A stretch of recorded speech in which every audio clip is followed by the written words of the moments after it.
Semer des bandes fleuries en bordure des champs pour favoriser la biodiversité et la pollinisation, cette pratique louable n'est pas aussi simple qu'il n'y paraît.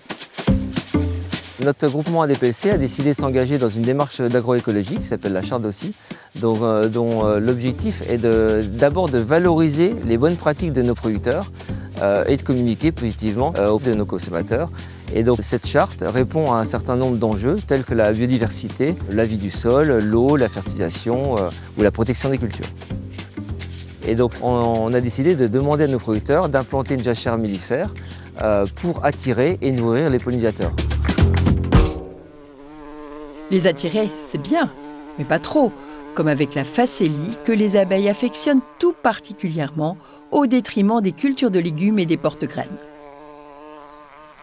Les jachères fleuries doivent aussi être compatibles avec la pureté variétale attendue des semences cultivées aux alentours. Dans les mélanges fleuris qui apparaissaient sur le territoire, on trouvait des carottes sauvages et des chicorées sauvages. Donc là, on venait impacter la pureté variétale de certaines productions de semences.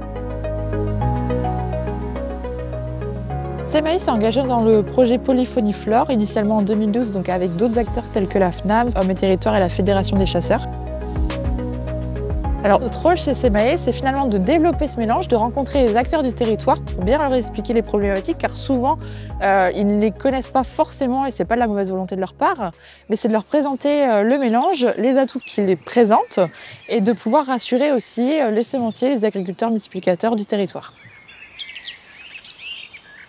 L'implantation de bandes fleuries pourrait avoir une incidence très importante sur nos productions de semences, en particulier sur les problèmes de pureté variétale, qui est un des critères essentiels dans l'acceptation de nos lots auprès de nos clients. Et les enjeux financiers et économiques sont très importants. Le fait que les semences soient validées par la FNAM et CMAI nous rassure.